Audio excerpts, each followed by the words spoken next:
Hey,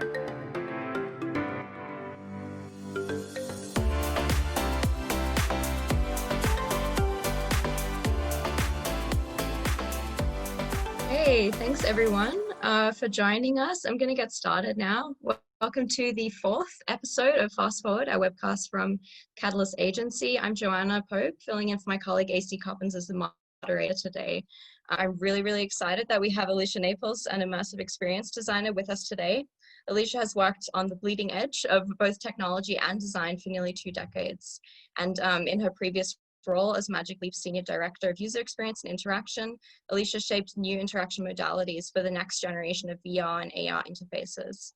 Alysha is currently the Chief Experience Officer at Tin Drum, which is a content collective that's working to push the boundaries of performance storytelling and education.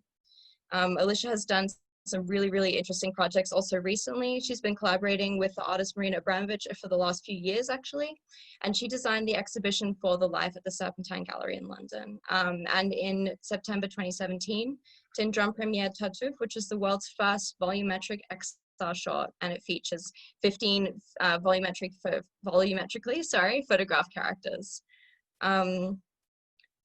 Alysha is also a proactive coach and has a really interesting philosophy about kind of experience design in general. And this is something that I'm really excited to hear a little bit more about today. So we basically want to take a deep dive in this session into the power of immersive experiences. So this is a really kind of interesting and sometimes controversial topic. On one hand, media like VR, games, even experiential art, they can be really powerful tools for building empathy and solidarity as we're tackling issues like inequality, social justice, climate change. But on the other hand, the challenges that we face today really are immense, which has clearly been shown by the incredible injustice, but also amazing response by people against police violence in the US and indeed all around the world. So I think against this backdrop, we should really have quite a engaged and critical discussion about the power of immersive media and maybe its limitations and how we can kind of think about these two together. And so with this, I'm really happy to hand over the virtual stage to Alysha. Thanks, everyone. Had to find the mute button. Hi. It is so nice to see so many friendly faces, and I'm really pleased to see some of you that I haven't seen in a long time. So thank you so much for showing up. I am an American expat living in Amsterdam, and I think it's really important before we start to acknowledge what is going on in the United States right now and around the world. I want to be clear that this conversation today has been in the works for several weeks, as is evidenced by the fact that this is the fourth in this series of talks. And so in no way, shape, or form is this intended to be a distraction or a diversion from a painful but very necessary moment that's going on in America and around the world. And I also just want to acknowledge that I have felt intensely conflicted over the last week in particular. On one hand, I am so grateful to be healthy and safe in the Netherlands. And on the other, I'm wanting very much to be on the front lines, helping wherever I can in whatever way I can. I spent a lot of time on Twitter reading about what's going on, and certainly Twitter helped to tell my brain that I wasn't alone, that there were lots of other people that felt the same way that I did. But it wasn't until my partner and I went to the protest in Dam Square on Monday that my heart felt like I wasn't alone. And what that really told me is that connection is one of the primary ways in which we humans understand the world around us. And I think that that's actually how I want to start talking about experiential design and new technology and how it can, in fact, help lead us to a better future. And so if you will bear with me, I would actually like to show you a couple of case studies of pieces of augmented and virtual reality that came out in the last year that I think are particularly wonderful in their capacity to connect people to one another, to places, and to ideas. And so I'll just talk about these for just a second. And do you all see my screen? Can I get a thumbs up? Great, thanks, Jake. Okay, so the first of the pieces that I would like to talk about is called Daughters of Chibok. Daughters of Chibok is a 360-degree virtual reality film that was created by a gentleman named Joel Kachi Benson in Nigeria. Joel is a young filmmaker there in Nigeria, and he heard the story of this village called Chibok. Chibok is a village where the people work very, very hard so that they can send their daughters to school, because they believe that a village full of educated women is a village that is better able to care for itself. And something very horrible happened to the people of Chibok in that the terrorist organization Boko Haram raided the school where their children go and stole their daughters. This was a big deal for a little bit, but then there was another injustice that came along and pushed this story out of the limelight. But Joel didn't forget, and Joel went to Chibok, and Joel worked with the people of Chibok. He spoke to the people of Chibok, and he told their story. And one of the things that's so amazing about this, and one of the reasons that I love it so much, I came across this piece because I had the very great honor to be on the virtual reality jury of the Venice Film Festival in 2019, which now feels like about 20 years ago, even though it was just September. But Daughters of Chibok was the piece that won the best linear film. And I was so delighted when a few months later, I got a note from Joel that included a whole bunch of photographs in which he said that because the film had won in Venice, it got so much attention that somebody saw it and said, well, the least I can do is fix the electricity. It's also worth noting that the village of Chibok has been without electricity for 12 years. Without electricity, the children of Chibok can't study after dark. Without electricity, they can't read. They can't do their homework. This literally allows a whole new way of life for them. And this came about because of the film that Joel made. Another winner in Venice was called Alinea. Alinea was a piece directed by Ricardo Laganaro from Brazil. And Alinea is a beautiful piece that shows the way that our lives can become routines, that we just go through without thinking, that we never step off the track and we repeat the same day over and over again, as if we were in Groundhog Day, except it's not the same day. We just live it like it is. Alinea asks us to explore what it would take to be courageous enough to get off of that ride and to really build the lives that we want. It's a really beautiful, very, very fun piece. I highly recommend you check it out if you have an opportunity. The grand prize winner in Venice was called The Key. And it was a piece directed by Céline Tricard, who is a French director working in the United States. The Key is a virtual reality refugee experience, although you don't know it when you go in. You are just simply given a few things to keep safe and sent on a journey. And in the course of your time in this world, the things that you are holding on so dearly to, you realize that there's no way to take them all. You have to make these very painful choices about which of your friends you save, which of your things you take with you. The Key was incredibly moving. All three of the juries, myself, Laurie Anderson, and Francesco Carazzini, all three of us came out of this piece in tears and profoundly moved. These are the kind of pieces that really can help to connect people to ideas and other people in the world. Another piece that I want to talk about is Marina Abramović, The Life. This is very rare because I don't often talk about things that I worked on directly, but Marina Abramović, The Life is something that I've been working on for the last couple of years. Actually, two of my collaborators, Yo-Yo Monk and the director of this piece, Todd Eckert, are here on the call, so we may even hear from them at some point.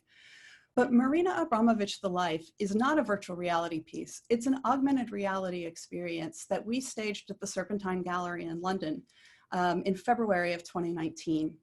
And The Life is Marina, it is a playful augmented reality performance in which Marina reflects, as the way she does, using her body and her presence on memory, on energy, and on what remains for us after we're gone. It's a really, really slow meditative experience. There is nothing to do, nothing to win. There is no interactivity. It asks you just to show up and be with Marina, to be present and to be there with her and with the other people in the room. I really loved working on The Life, and we were able to share it with over 5,000 people in 1 week. We went from announcing the piece to selling out in 9 hours. And the things that I loved the most were that, as you can see in this photograph, this piece was loved in general by children and older women. And these are two demographics that are so often ignored when we talk about new technology. And I love that these are two groups that really connected with the piece and really connected with the content and with Marina. And then the last case study that I want to show is called We Live in an Ocean of Air. This is a piece that was created by a London-based collective called Marshmallow Laser Feast. And it played at the Saatchi Gallery in London for about 4 months last year. We Live in an Ocean of Air uses virtual reality headsets and backpacks. And the headsets have been hacked so that there is a breath sensor attached to the front of the nose part. So what happens is when you breathe out, when you exhale, your breath is actually visible. You see the particles going into the world. You see the person standing next to you take them into your body. It really visualizes the way that the air is a substance that every single human on this planet shares and that is created for us by trees. So in addition to getting up close and personal with our respiration, within this piece, you have an experience with a giant sequoia, which is the largest organism to ever live on the planet Earth. The giant sequoia is so large that it takes a year for the water to get from its roots to its tips. And so in the course of this piece, which is 12 minutes long, in 1 minute, you move up the length of the giant sequoia tree, picking up off the ground, getting a bird's eye and tree's eye view of the Earth, which allows you to see things on such a different time scale. Like we look at our lives as being, roughly 70 years and we think, oh, dogs are shorter and cats are shorter. But think about a tree that's thousands of years old and everything that it has seen and everything that it knows. This experience left me feeling so tremendously connected, not only to the people that were in the experience with me, but with the planet and with all of nature. And it was like a giant shot of vitamin G gratitude into the arm. And it's just absolutely stunning. And if you ever have an opportunity to experience it, I really, really hope you'll take it. Thanks so much for this amazing tour of some really, really incredible pieces that I'm actually really excited to check out now. So we've seen things that are kind of connecting different groups of humans through empathy, but also in a very material way, as in your first example, and also obviously between humans and non-humans. So I think this is like, on one hand, I feel quite uplifted about the possibilities of this medium. But I think it's also like, I mean, this is something we did discuss, and I found it really interesting as we were preparing for this, to have a good analysis of what this medium, immersive media in general, offers you. I think it's like important that we know the limitations as well. So I think before we jump into audience Q&A, I would really like to kind of ask how you understand what are some of the key limitations for things like VR as a medium, but also as an industry. And yeah, any thoughts you want to share on that? Yeah, there are a few. The first one that comes to mind for me is what I will call an emotional limitation. I'd like to quote Barack Obama for a moment.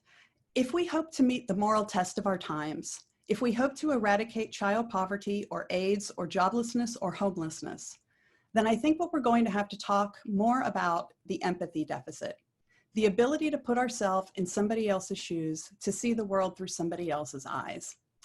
And there's been a lot of talk about whether or not VR can be an empathy machine, as Chris Milk very famously claimed. And I think that VR has tremendous opportunities to create and sow empathy into the garden of people's minds. However, I think that there are absolutely limitations to this. And there's a woman named Olivia Rosanne who wrote a great article called Empathy Machines. And it is specifically taking a look at an exhibition that she went to see at the Empathy Museum in London, which is called A Mile in My Shoes.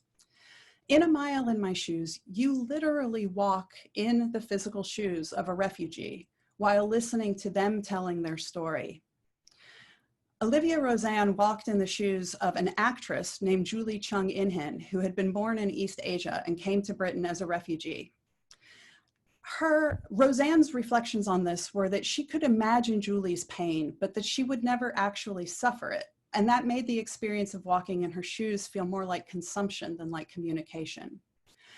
And I think that this idea of consumption versus communication is something that we will talk about a fair bit today. And I think that what often happens is empathy happens in the brain, which means you understand something cognitively, but it doesn't make it all the way down to the heart, which means that you really feel it.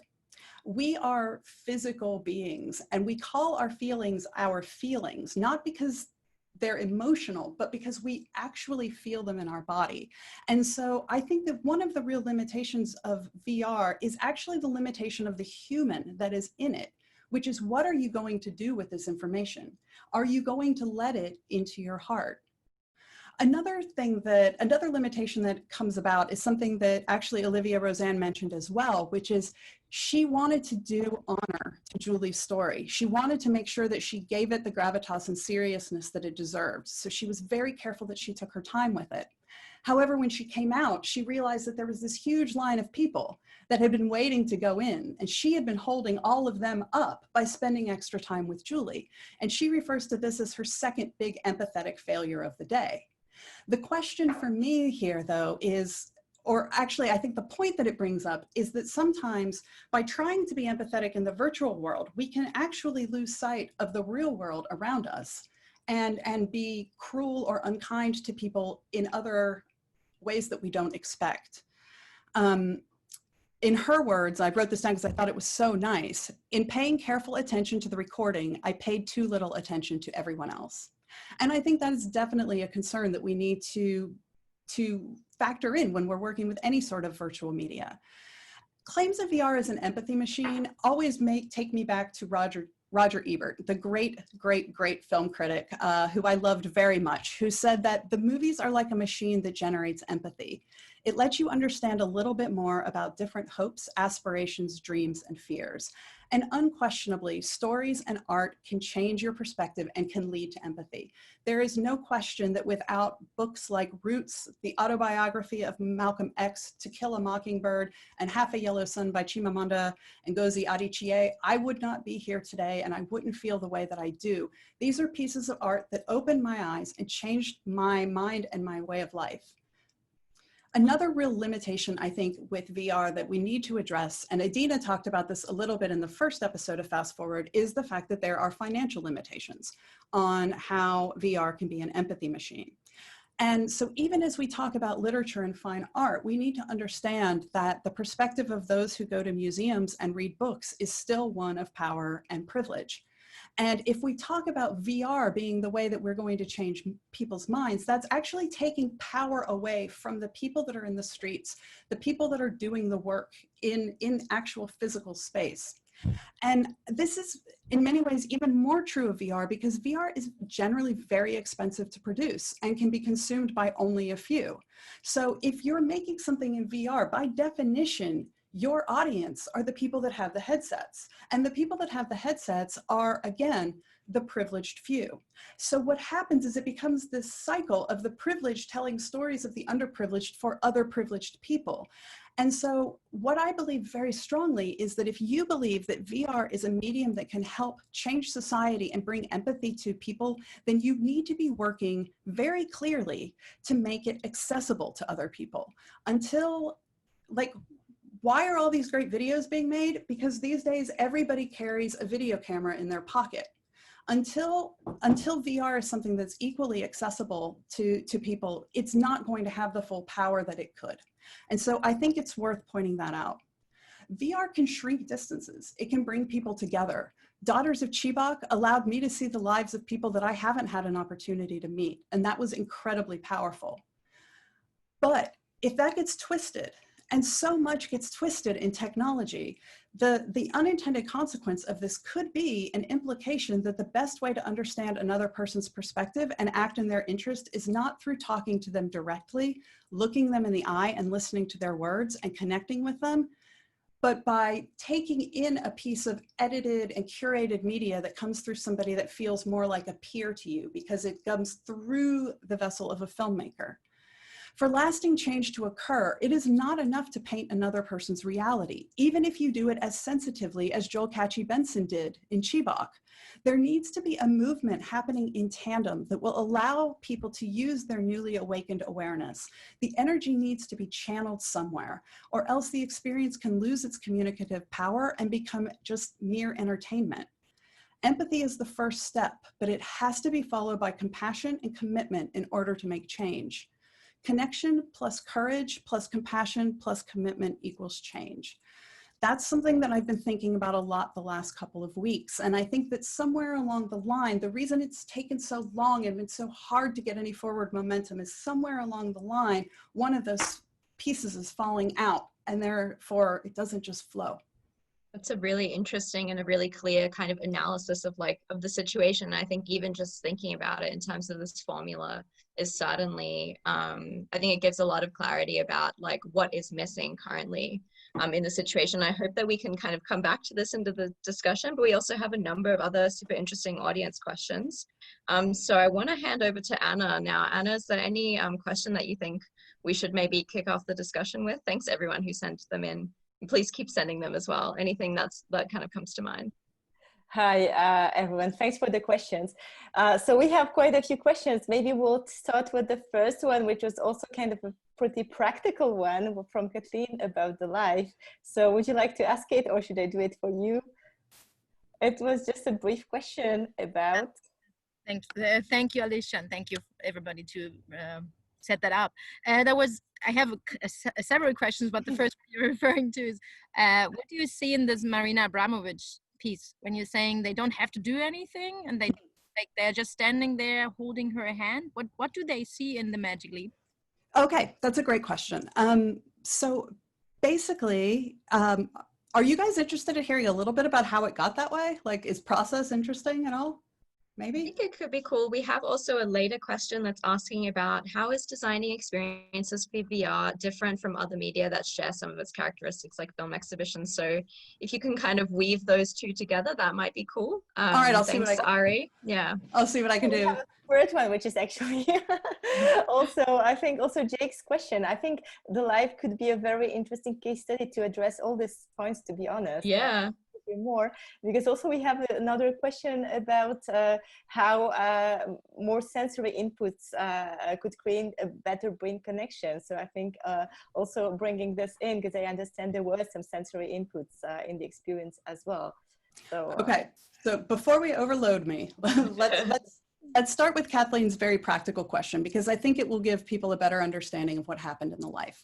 The life was captured at in a studio in Grenoble, France. It is a volumetric capture studio. So it is a round stage, a green room, and it has an array of roughly 70-ish cameras that are set at different levels at all angles.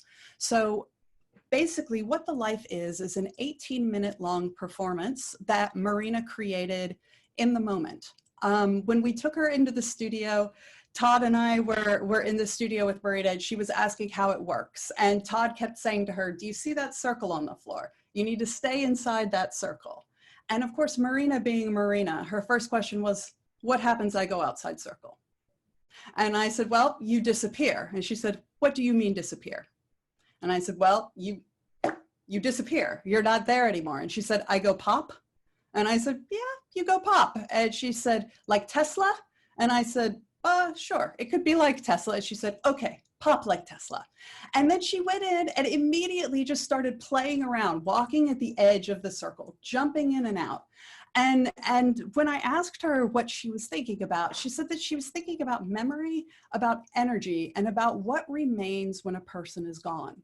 So basically what you see in the life is Marina Abramovich standing in the middle of a circle. She's moving very slowly.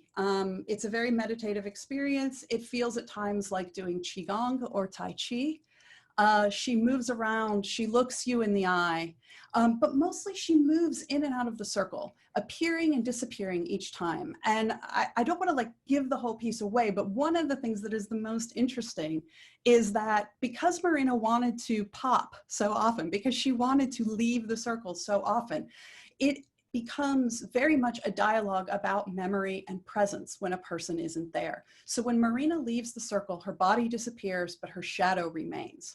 So you always know where she is, even when you cannot see her. And when she comes back in, she rematerializes through the same energy that dematerialized her at the beginning. It is as if her atoms are coming back from the earth and going back into the earth, just as what happens to all of our bodies as we die. So that's the brief overview of what happens in the life. You can view it from any angle. You can lie down on the floor and have Marina looming over you. There is no dead spot. There is no front. There is no back. There is no anything to do except be there and be present with her. Was there anything in the experience, just connecting it to the question from Ari Lee, thank you for this, about any specific features? I mean, you've kind of touched on it already, but some of the features of this that you think are really showing really clearly the kind of the difference or the unique qualities of VR compared to also like other media that Marina obviously would work in, like performance and installation. Any thoughts on that and how that affected your process? Oh, absolutely. So, you know, my take on my very strange career has been that I really started in early internet and websites. And as a designer, a classically trained graphic designer that was making early websites, it was very much about letting go of control. As a graphic designer, you pick the paper, you check that the ink is the exact right color, you specify the distance between the letters to make it exactly perfect. You have to let all of that go if you are going to be designing in the early internet. So basically, the early internet gave you this trade-off as a designer of like, suddenly you have this huge megaphone. You can put something out and be seen all over the world, but you have to totally let go of all of the control of how it looks and how it functions, and ultimately what somebody will do with it. So the ways in which I think that designing for augmented reality is different than designing for other systems is that it continues this, but even more. So now you have even less control of the user, because this person, they can move anywhere, they can turn around, they can lie on the floor. Everything that you're creating has to work from every single angle, and it has to work for you know, somebody who's 5 feet tall and someone who's 7 feet tall. It has to work for somebody who has limited mobility in their hands. It has to work for somebody that uses a wheelchair to get around. Like, you have to actually let go of so much more control that I think in a weird way, it forces you to really boil down to the conceptual essence of something, because you have to control, well, no, you have to communicate across so many different levels that you really need to make sure that conceptually you know exactly what you're saying. Because if not, it becomes really easy for a lot of noise to go into the system and to become just a bad experience for people. And to be completely blunt, right now, all of the headsets are challenging. I will just say challenging. Some are more physically comfortable than others. Some have better optics than others, but right now, none of them is great. None of them is something that you want to put on your head and hang out in all day. And so consequently, you also need to make sure that if you're asking someone to do this, that you're giving them something that's worth it in the end. So interesting. Also, the way that within the process itself, the creator of an experience like this has to actively empathize in order to design it as well. I think that's really, really interesting. It is. And staging the life at the Serpentine was the first time I think really the first time anybody has tried to stage a large scale 30+ person simultaneous mixed reality experience. And I can tell you that it was a tremendous education. Wow. Mistakes were made, lots of them. And we learned a lot. And so, for instance, Todd and I both felt really, really strongly that we wanted to have as many people go through it as possible. We didn't want to put a lot of limitations on things. This was something that we learned that we needed to communicate more clearly, because we had situations where people were coming with toddlers and were being upset that we couldn't put a toddler in the device. But actually the toddler's eye distance isn't wide enough, their heads aren't big enough, etc. There are lots of reasons, but because we were sort of playing this game of like, if you can fit it, we'll let you in, it led to a lot of, there was a lot of, we weren't as clear as we could have been. So another thing that I think, if you're designing for augmented or virtual reality, this is like the least sexy thing anybody will ever tell you, but it's true. You've got to communicate really, really, really clearly, because for most people, this is their first time in an experience like this. And it becomes very easy for those of us who work on this and who put these things on our heads all the time to just assume that people know how it will know how it works, that people will understand why it might not work on a child. You know, all of these things. And so clarity of communication, I think, is also incredibly important. And as Brene Brown says, clear is kind. And I agree with her.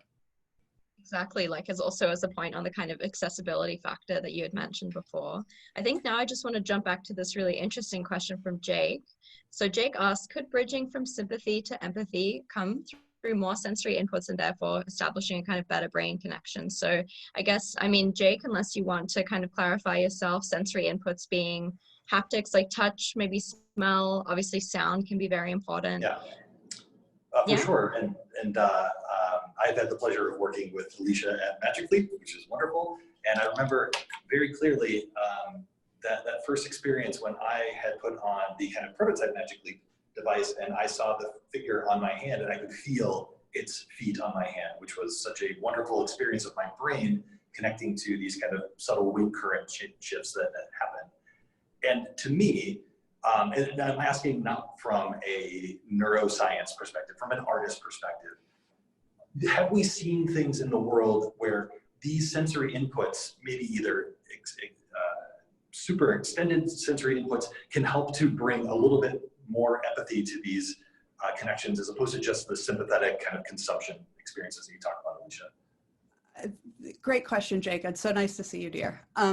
I think that, so more input, more better, sure. You know, I think that haptics in particular will really, really change things when you can reach out. And I often joke about the AHA Take On Me video of like, you know, how do you touch the Swedish pop star? But like, you know, eventually we'll be able to answer that question.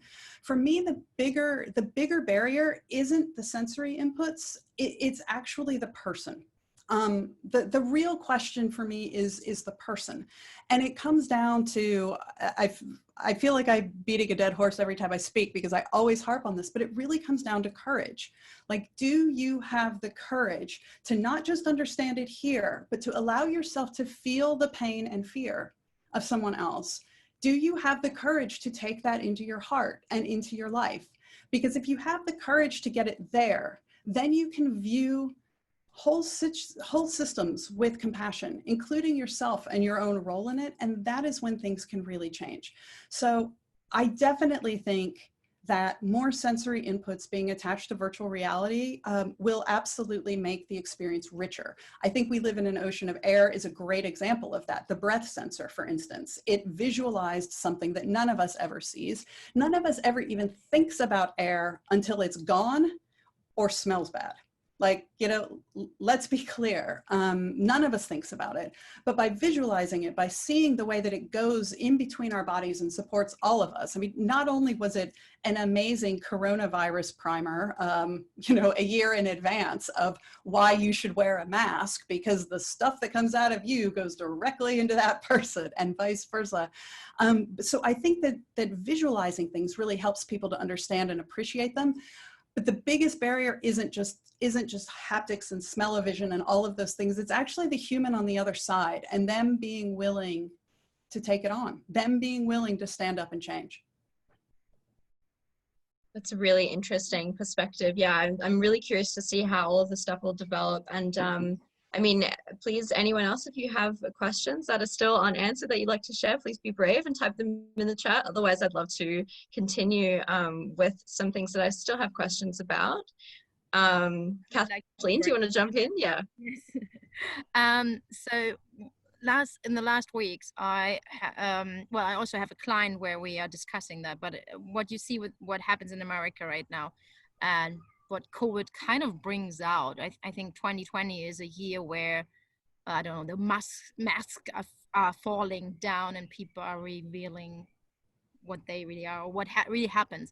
How you talked about it, that the people are privileged who are going into museums, who are reading, who are basically, they have the opportunity to really experience those things in VR and AR. But what about all the people that we can't reach? That I feel sometimes also here in Germany that there is a mass that we don't reach because they are not privileged and they are not thinking that far, that, oh, by the way, I could learn something in the museum. Say, oh yeah, museums are boring. Or even they are on that part where like, no, it's expensive, I can't go with my 3 children. And we had this discussion exactly today. We had the discussion, how can we reach the broad audience? how can you do that? The designing, how experimental design can help to build a better world. I think it only works when we can reach the majority. I concur. You know, I think that, well, it's weird because it is both big and small at the same time, if that makes sense. And so what I mean, the small part, let's start there, is, and I feel very strongly about this, like each of us has to do the work on ourselves, period. Nobody can do this for you. I don't care if you're the richest, most powerful person in the world, you cannot delegate or hire somebody to deal with your own bullshit. Each of us has to do it ourselves. And so that's the part that's really small. And that's why the power, that's why there is individual power, even if you can only reach some, because change and progress, it travels in waves. It's like a meme. It's like a virus. And so basically each person who changes starts to infect the ecosystem that they're in with their way of thinking. They start to actually like infect the system with their progressive things. They start to inspire other people. When you stand up and say, I will not stand for this anymore, you inspire other people to do the same. And so that is why on the individual level, it does matter. But I agree with you completely, Kathleen, that at the same time, I don't have the metrics of what percentage of the population has a VR headset at home, but I know it's a very small number. Do either of you know? Do any of you know? It's a very small number. And so it's one of the things that we talk about a lot at Tin Drum as well. When we're working with artists like Marina, what is the right venue for them? Like my big dream is that someday we will be able to produce an experience that everybody will be able to have with Marina. Because even though she is 73 years old and has been working her ass off for, 55 of them, she is still one person that can only be in one place at a time. So I'm really excited about what can come from this when there's more saturation. But Kathleen, you're absolutely right. And so in a lot of ways, this is still the most common tool that people have. I had a discussion with a friend the other day she was complaining because a lot of the functionality on Zoom only works on desktop, not on any kind of mobile or tablet version. And where she is in Africa, she was saying that most people don't have a laptop or a desktop anymore. Most people who aren't creative professionals that work on them work on tablets and phones, especially if their work is communication and spreadsheets and word processing. There's no reason for a big computer for that. So I think that it's a mixture of understanding that there is a tremendous power in all art, in any way that it's communicated, whether it's a book or a movie or a virtual reality experience. And that's why I said at the beginning that if you're passionate about this, you can't only be thinking about content, you also have to think about ways to make virtual reality accessible to people that don't have $1,000+ to drop on an uncomfortable headset. Yeah, I think that's like, it makes a lot of sense. Does that answer your question, Kathleen? I think it's like, I agree with a lot of that as well. Yeah. And I mean, yeah, it's difficult. I think that like thinking about the venue is clearly really important, but I was really struck with the example that you gave also before about like how central phones are now. And it's like, obviously this wasn't the case all the time, but now it's like, we would not understand the situation on the ground without phones, and it would be a totally different situation in the US right now, and also in other countries where you've seen, I mean, in general, like documenting police violence. And I think this is maybe a good chance to kind of connect now a little bit outside the art world and kind of creative media, and think about just drawing on one question that we've just gotten from Fran. So Fran asks, what are the practical applications of VR at this point? Experiential retail, trauma treatment, so treatment for things like PTSD. They say, is that silly? I have no experience with VR. That's like a really good question. And I think these applications are really interesting. And for me, I want to like add to this question and ask, are you also interested in how people use these kind of non-art applications of VR and drawing on them for your own work? Great question, Fran, and it's so nice to see you. Everybody, Fran is a friend from college that I haven't seen in a long time, and I'm so delighted to see her face. The current practical applications of VR are, they're teenagers is the first thing that I would say. So it is an immature technology, and there are no mature, solid experiences that I have had yet. I think it's still very much a teenager figuring out who it wants to be. I think there are huge opportunities for VR in a couple of arenas. One is training.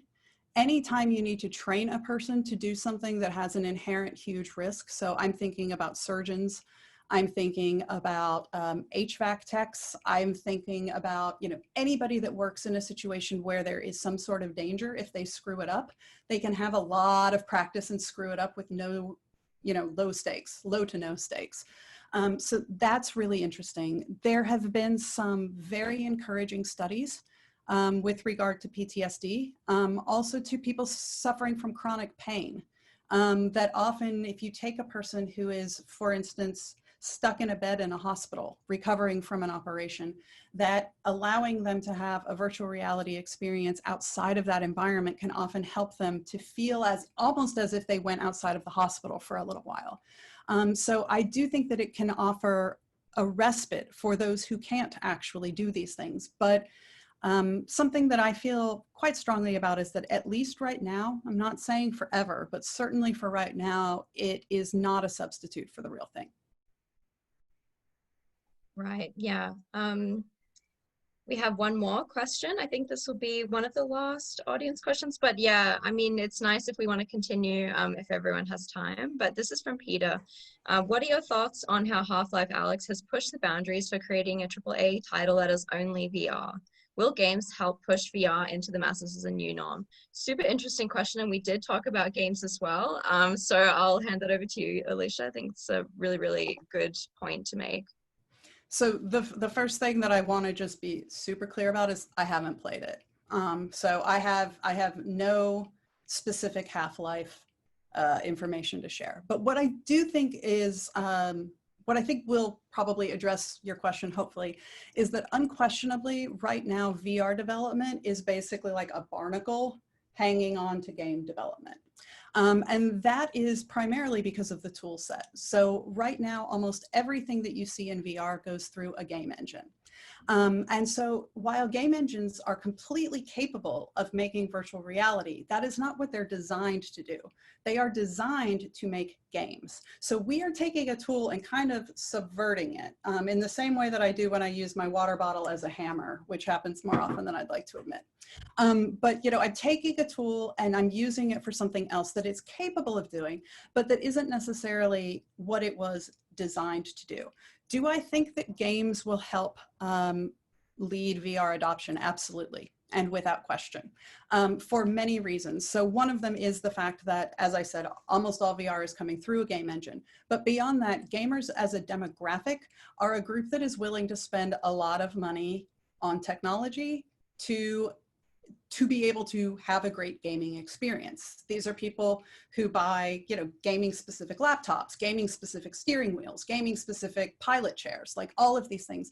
These are folks who spend a lot of money on game experiences. And so I expect, especially as the consoles seem to be, how do I want to put this? Consoles seem to be somewhat diminishing in their power as so many things are becoming downloadable. And when I worked at Teague in Seattle a couple of years ago, we had a really great industrial designer there who was arguing that the next console won't even exist. It will just be a download thing into your television that will, you know, just run. You won't even need the box in front of the TV anymore. So we know that gamers spend money on games. We know that VR can be made through game engines. So unquestionably, games are going to continue to lead and really drive VR adoption. And because of that, that's actually part of why I'm so interested in doing something else with it. It's not that like I hate games, quite the opposite actually, but it's more of just that game engines have a bias because their job is to make a game, and games are generally about exploration and combat. And so they're set up to enable certain kinds of experiences very easily and less set up to enable different kinds of experiences easily. One thing that I think is really interesting is if you take a look at a tool like Tilt Brush. So Tilt Brush is a VR tool that was created for VR. If you've never used it, because I know there are some people that probably haven't, Tilt Brush is basically three-dimensional painting. You take a controller, you load it up with a paint, and then you can sort of paint in 3D. The thing that's really, really interesting about Tilt Brush is that because it works very much like a tool that a painter or a sculptor would use, their hands, it has a much, much, much lower learning curve than something like Unity or Unreal or another game engine. And so consequently, if you spend time in something like the Museum of Other Realities, which is a VR art museum, the majority of the art that you'll see in there was created by Tilt Brush, because this was created by people who identify primarily as artists, not primarily as coders. And when you're dealing with the people that are making things in game engine, they are generally people who identify primarily as coders. And this is not to say that coders are bad or can't make good things, because that's complete bullshit. That's not true at all. But I do think that a person who approaches something from a game design background does it with a different mindset and a different goal than an artist does. Probably. That's really interesting. Yeah, I mean, it will be interesting to see whether it's kind of loses its barnacle status and starts to kind of become its own creature, which I mean, I'm certainly hoping for. But I think this is all we have time for, basically, for the questions. Everyone is welcome to stay on, because we want to have a kind of like to emulate the networking feeling of chilling together after an event. So please stick around if you would like, and if you want to have a chance to have kind of more open chat with some of the people who are here. Otherwise, I actually want to give you guys a preview of what we have coming up next week.